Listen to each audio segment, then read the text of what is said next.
Welcome to In the Loop, Uganda. We are happy to have you all join us as Teddy and Alexandria give an update on the Unbound program in Uganda and share stories of the resiliency of the families in our program.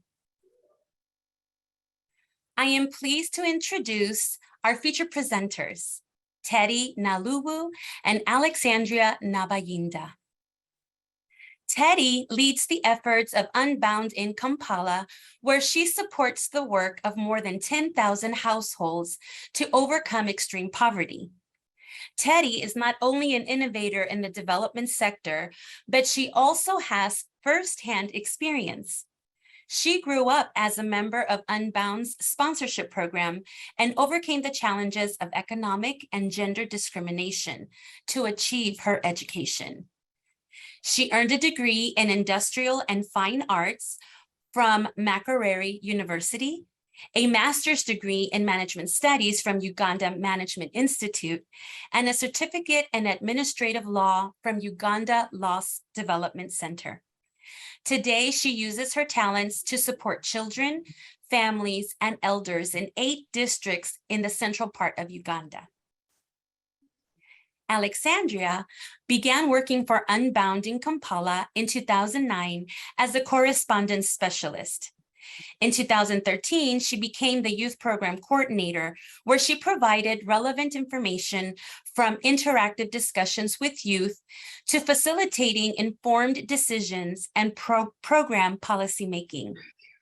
From 2018 to now, Alexandria has been the Child Services Department head and oversees child protection, education, and correspondence.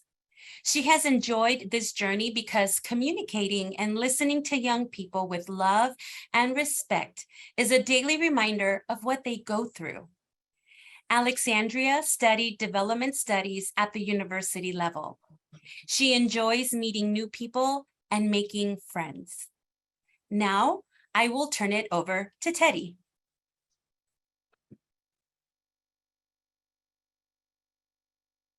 Thank you very much, Diana.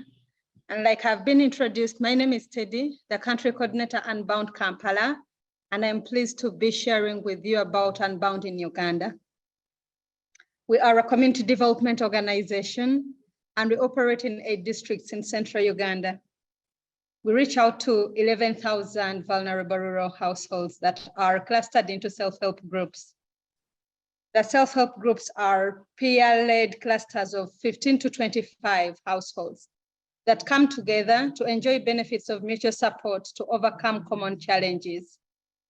I will share more about these groups later. Our long-term goal is to support the families to become stable and happy, and so we promote stability of income, faith, and family life, with the hope that these bring the happiness and care that children need to grow and thrive. Dear sponsors, your sponsorship makes a deep impact on the children, the elders, and their families. And today, Alex and I will share how. First of all, as a result of the sponsorship, we are able to promote access to quality education. And here we support schools in creating safe learning environments where children receive holistic nurturing in talent identification and development, to acquire competence in reading, writing, mathematics, as well as life skills. We further promote, protect, and fulfill child and older persons' rights. And so working along with the legally mandated child and other older persons protection structures, such as the village, local councils, the probation offices, the police, among others, we identify, we also report, and we also follow up on cases of abuse to ensure that the survivors access justice. We further facilitate all children in sponsored households to acquire birth certificate, which is required in the justice system as evidence that they are still minors that need to be protected. Another intervention we undertake is that we promote food and nutritional security. And here we guide and advise the self-help groups I talked about initially to set food security goals that all group members are expected to meet. The sponsored households are trained in food nutrition, storage, and safety practices. And I'm happy to report the findings from a recent evaluation conducted on us, Kampala project, by the Canopy Lab. It showed that all sponsored households who had been in the program for more than 5 years were found to be food secure. Dear sponsors, we also promote water, hygiene, and sanitation, call it WASH. And as a standard measure, a household must have a latrine, a bathroom, a kitchen, pit for garbage disposal, and a dish rack for keeping clean dishes off the ground. So we work with the local government health inspectors to ensure compliance across the target communities, And this has led to massive achievements in the WASH area. But we also support the households to harvest water and train them to manage water safely to avoid the waterborne diseases. Sponsored families are empowered to be agents of change and thus work with their communities to manage community water sources. Before I cover the subject on economic strengthening, I would like you to meet David as he shares his story about how sponsorship benefits him and his grandmother. Join me to welcome David.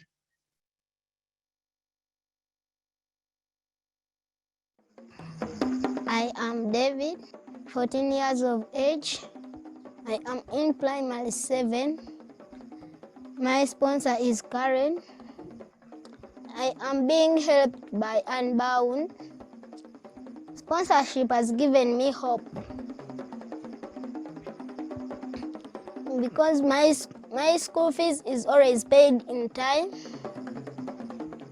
and I am able to attend all my classes. I always receive letters from my sponsorship and I feel loved when I receive them. And I know they are part of our family. I always receive birthday gifts like clothes, sodas, and bread. Before COVID came, we went to Freedom City. We enjoyed swimming, eating, bouncing castles, and I say thank you, dear my sponsor, because many things you have done many things. You have got a standard chicken, a standard toilet. Thank you, dear sponsor. We are happy. We as the family with my grandmother. And my grandmother is so happy. Thank you. Bye-bye.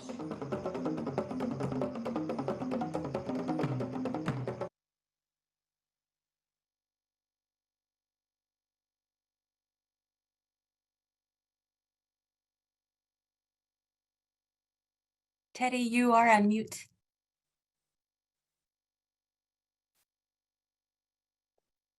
Sorry. That's a story from David sharing. However, today we want to focus and share more about our work in economic strengthening because it is a very key intervention that prepares families to be self-sustaining. Please note that the sponsored households use part of their sponsorship benefits to establish and strengthen their livelihoods. But also other funds, including critical need funds, are an additional support to promote economic strengthening. In the picture you see is an interplant of coffee, bananas, and vanilla.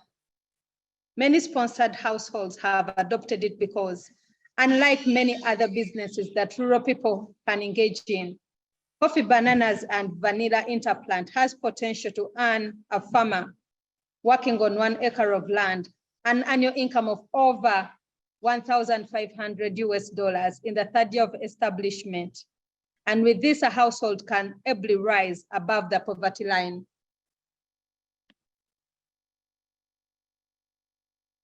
We also organize a series of trainings that form the framework for families to ensure economic strengthening.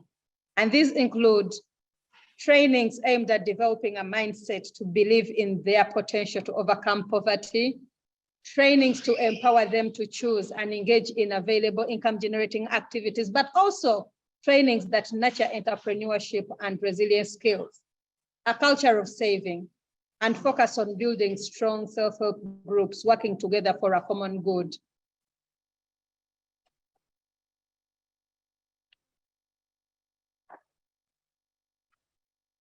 In the photograph you see, we show members of a self-help group supporting others to implement soil and water conservation measures. And the practice is referred to as labor pooling, and it aims at reducing costs, but also nurtures group cohesion.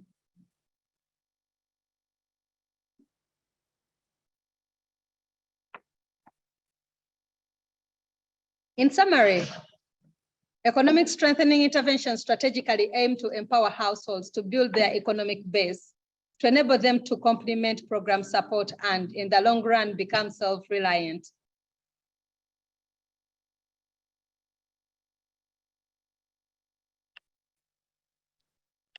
As you see in the photos, we show members of the self-help groups supporting others to implement the soil. The photos we are able to see show some of the income-generating activities that the families are engaged in. And please note that when the families are supported to thrive, when they are supported to thrive economically, they are empowered to address various deprivations such as poor health, lack of education, inadequate living standards, the threat of violence, and the inability to exercise some of their fundamental human rights. For example, raising voices against gender-based discrimination and influencing political decisions in their communities.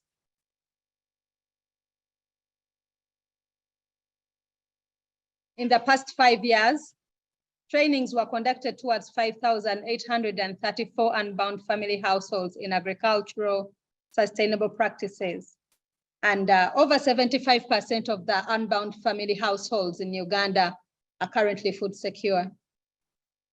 1,393 households received vanilla vines, and 57% of households have established climate and economic shock resilient livelihoods. 3,834 households received coffee seedlings. And as you see in the photograph, what is shown is parents receiving some coffee seedlings. 272 households received banana suckers, and 857 households received avocado seedlings. This is to ensure food security in homes. 6,882 households are saving regularly, and 25% of whom receive credit from self-help groups. 412 self-help groups were formed and are functional as well. Please note that the self-help groups are a platform where households receive training, follow-up, input and marketing support to maximize profitability of their income-generating activities. In the long run, they are supported to join cooperatives for enhanced bargaining power, building sustainable markets and access to credit. In the upcoming video, we demonstrate how supporting households to start income-generating activities facilitates realization of organizational goals, and in the long run, prepares the families to become self-reliant. And after the video, my colleague Alexa will share about correspondence. Thank you for now.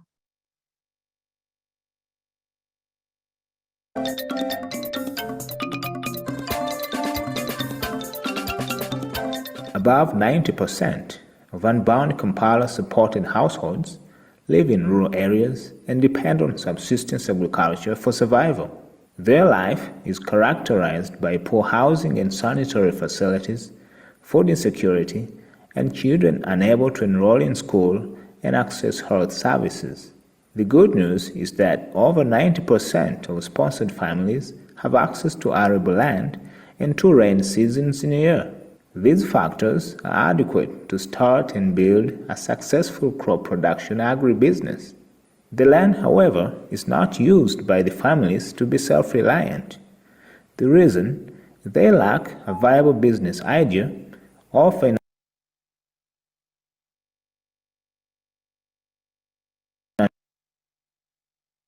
capital to develop the land, or both. When enrolled on the sponsorship program, the sponsored families that have access to land are supported to start and build a viable agribusiness. Within 5 years, the families start to depend on their business to meet some of their basic needs.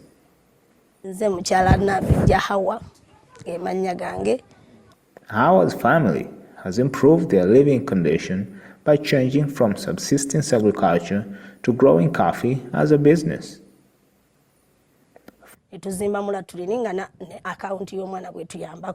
Families have been trained to adapt their gardens to the effects of climate change, that is, extreme sun and temperature. They do this by growing shade trees in their gardens and implementing other climate-smart practices for improved yields and a more sustainable income. Hawa's family is so grateful to their sponsor for the support. Kakati tuli kusanyu elunje nnyo olw'omukisa gwe twafuna mu kitongole kya Unbound kyetuyambye nnyo. Sponsor tukwebaza nnyo nnyo nnyo nnyo nnyo.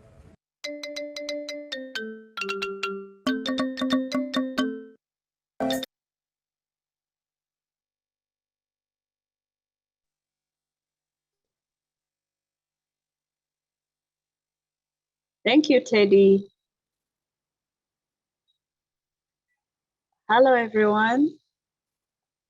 I'm Alexa, and I head the Child Services Department. And I'm happy to share with you about correspondence. When a child gets sponsored, they write a welcome letter to their sponsor to show their appreciation to the sponsor and introduce themselves and the family to the new sponsor. A sponsored member is required to write to you at least twice a year. However, they can write more often when responding to the letters that you send to them. Many of you write to your sponsored friends in Uganda, either through mail or through the Unbound website or mobile app. Receive your mail letters at the post office, and the arrival takes about 2 to 3 months. The staff from each local office travel to the central office to pick up these physical letters. The staff pass them to the parents' committees to deliver to your sponsored friend. However, when you write through the Unbound website or the mobile app, we receive those e-letters online immediately. And the office nearest your sponsored friends prints these e-letters and passes it to the parents' committees to deliver to your sponsored friend.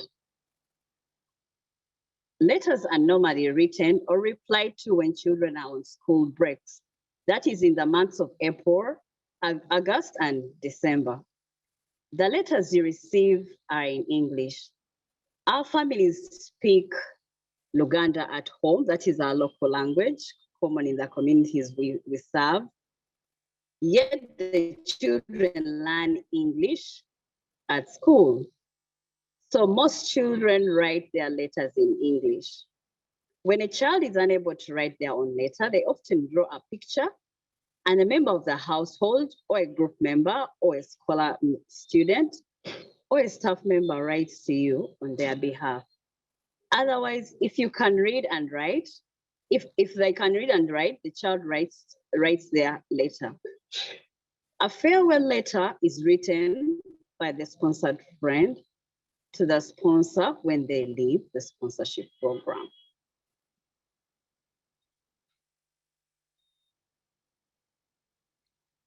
The letter writing activity. The staff with the Child Services Committee arrange and communicate venues and dates for letter writing activities to the families. The Child Services Committees are made up of parents in the self-help groups that Teddy described above. The committees mobilize the children and the youth in their groups for the letter writing activity. The sponsored members come with their drafts and then they finalize their letters during this activity. The staff at the local office level review the letters from the self-help groups and they provide feedback to this committee. Letters are then scanned and uploaded to the Unbound portals. This process takes up between 10 to 30 days. Our dear sponsors, thank you so much. Thank you for the letters you sent to your sponsored friends. These letters bring so much joy and hope. Thank you so much. Let me pass to Teddy to share about our future.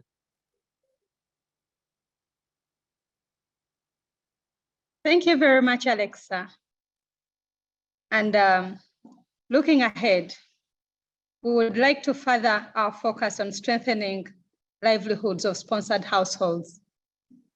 This is because this approach has proven to enable households to be self-sustaining in 5 years and thereby be ready for graduation from the sponsorship program within 10 years. In the first 5 years, the family is focused on building a sustainable business, and in the next 5 years, on strengthening the business and preparing the family to join a cooperative where they are further supported. In the past, applying the focus on education strategy, families stayed in the program for over 20 years and still demonstrated the need to be supported.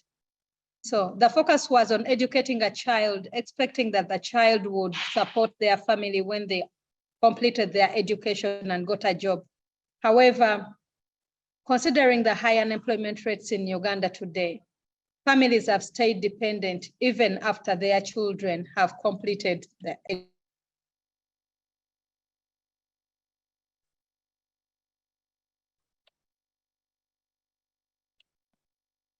Currently, Uganda has quite a high unemployment rate. Thus, the government is promoting skills programs to enable youth to create jobs for themselves. Unbound programs support children to acquire employable skills. As an example, I am pleased to share with you the story of Proskovia, who is a former sponsored child. Prosy has inspired many of her peers to consider self-employment. Please enjoy watching the video.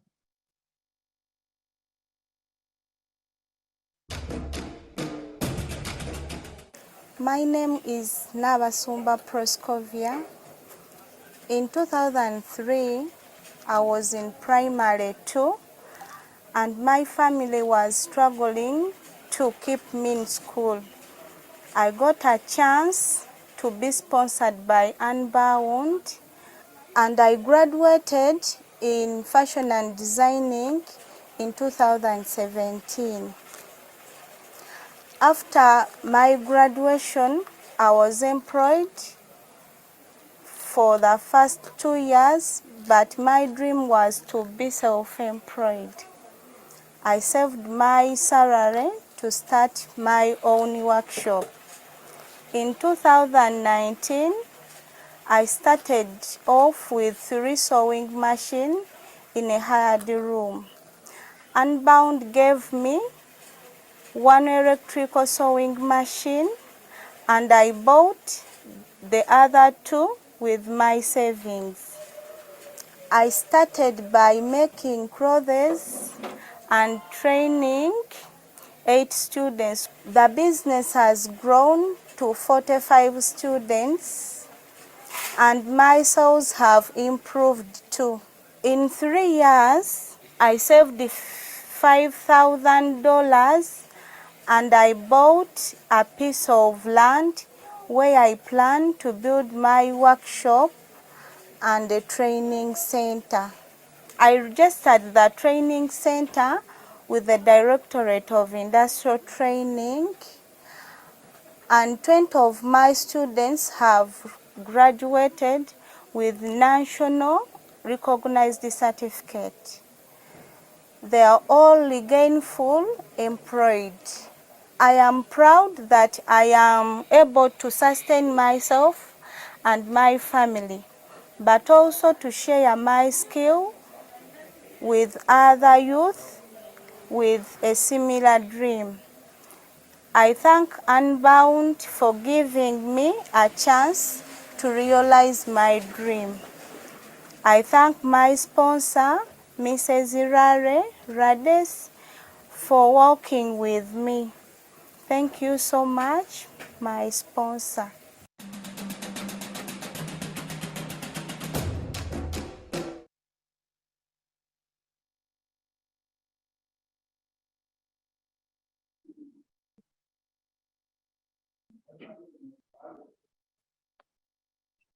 That's a story from Prosi. And dear sponsors, I take this opportunity to thank you in a special way for your partnership with Unbound through sponsorship. Thank you very, very much.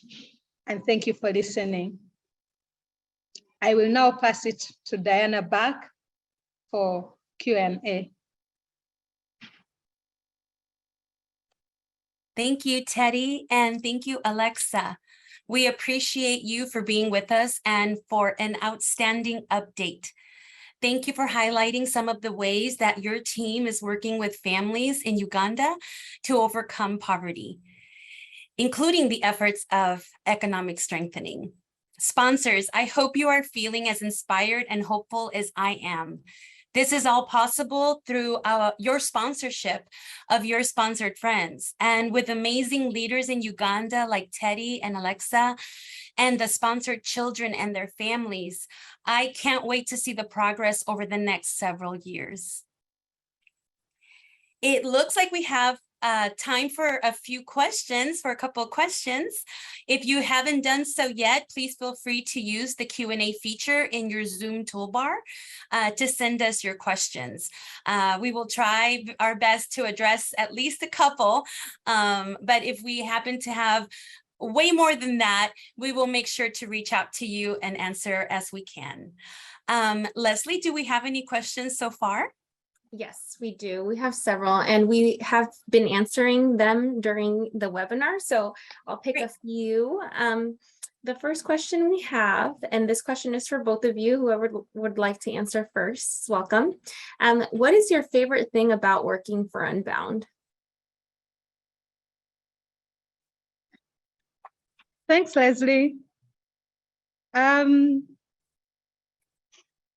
I think one of the things I really appreciate about working for Unbound is seeing families that were poor working, very, very poor, but now working their way out of poverty. And I'll give an example. Like yesterday, I was in the field visiting a few families that are engaged into adult learning. They didn't know how to write their names, some of them, nothing to read or write. But when I visited, they were so proud to share their books. You know, somebody's so happy that they can now write their name. Just a name. You can't imagine how it is fulfilling on their side to be able to write their name. They're happy that they will be able to write their wills without having somebody to interpret or guide them. They are so happy that the skills they have learned, they can actually implement in their day-to-day work. And when you look at such change gradually happening towards sponsored families, it is so fulfilling for us as the social workers, the foot soldiers. But also it is more fulfilling to know that individuals we serve are changing and actually able to do better. And this is just one of those I'm sharing, from illiteracy to now literacy, but there are many changes we observe and really are glad, especially when they economically transform and are able to provide for their basic needs, like I already shared. Thank you very much. Thank you, Teddy. Alexa, would you like to answer the same question? Yes, I would. Something that really I enjoy working with Unbound is the journey we walk with the children from one stage to another. For example, when we've just recruited them, when they've just become sponsored, when they are so little, when they have so many things that they can't do by themselves. And then along the way, we work together, they get to another stage, the youthful stage, where they are challenged, but they get closer to us, the social workers, that we talk about those challenges, and that one way we get a way forward. So what excites me is that we get to talk about these things and we are able to discuss a way forward. Thank you. Thank you, Alexa. We have a question from, and this, whoever would like to answer, Alexa or Teddy, I welcome you. Catherine Stevens asks about water access. How do most families access water?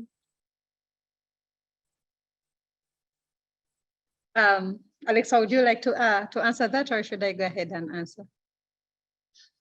Okay. Okay. How do families mainly access water? To be very sincere with you, it is a substantial percentage of our households that are you able to hear me?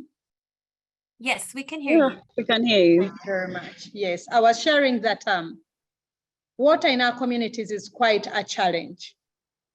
But speaking for those that are able to access it, they access it in different ways. One, over 50% of our households are able to access water from either a borehole or a community well, or hardly from piped water. So it's either a community well or a borehole or a stream. Now, that's how they access it. I wanted to mention, but it's hardly within a radius, like 1 radius kilometer. It's more than 1 kilometer radius, or it takes them more than 30 minutes to fetch water. And like 20% still are so challenged with water. It's from maybe dams where also the cows drink, or yeah, so that's how they access the water. Thank you. Thank you, Teddy. We have another question about elders. Can you give us some examples of how they receive benefits and how we support them? Alexa, would you like to answer? Or Okay, it's okay. I can answer that. With the older persons, we have different programs and different interventions that we go through to support them. First is about health. We help them to improve their health away from their homes, and then they have access to the health centers, and they also have access to medical checkups annually. We also help them through their caretakers and the people around them who take care of them to improve the sanitation in their homes, the hygiene and sanitation. And then we also look at those families who have caretakers who we can sit and ask their goals. Some of them want to go ahead with economic strengthening, and we go ahead and support them in that way. Thank you. Yeah, but one major program I'd like to mention, thanks Alexa, is that our biggest program is on health, and that's the biggest benefit they receive, where they receive like general checkup to be sure what their diseases, the chronic diseases are, so they can know the routines to hospitals. And then they are supported to ensure that they go on time, but also the nutritional benefit program is another one to ensure that they eat right so they can be able to live longer. So that's what and how they receive the benefits. Thank you so much, Teddy. I believe we have time for one more question. And it is, what has the impact of the pandemic been on the education of children in the program? Alexa, would you like to share about that?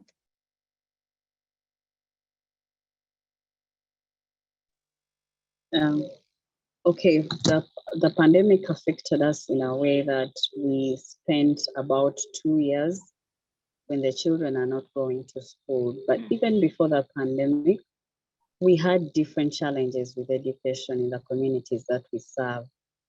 The communities we serve, some of the schools there are not standard schools. So by the time the pandemic came in, some of them were getting to new classes.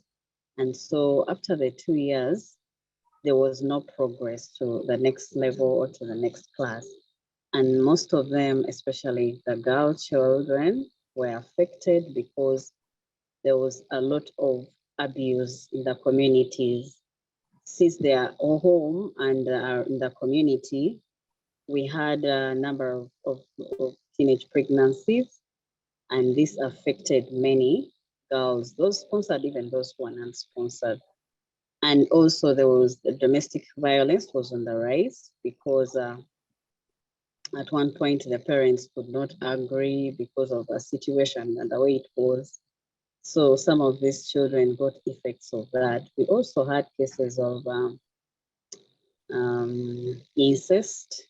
Some children, the brothers would make the sisters pregnant, but it was because the long time they stayed home, they were so idle and they are exposed. So some of them would try to do what they see out there on their siblings. So the pandemic really affected us because to the 2 years when children were home, it was a retardation at one point. Yeah, Teddy, you can add something. Thank you, Alexa. And one other thing I want to point out is that the challenge has been to get the children to enroll back into formal education. Because of the 2 years lost in between, they felt they had grown, some had made money, and so they were a bit working, so they felt going back to school was not the right thing. But worse, that even joining the formal education, they didn't feel like. So a number of them have gone into informal education. Not that it's bad, but you know what it means to keep children longer in school. Mitigates many other challenges. So it's been really a challenge that they have made shortcuts into apprenticeship and other informal courses, which affects them that they will miss out on earning higher levels of education that provide them higher chances of success and being well in life. Thank you. Thank you so much for taking the time to answer those questions. I wish we had time to continue because we have a lot of really great ones in the chat. Unfortunately, we're out of time, so I'm going to have to pass it over to my colleague, Diana.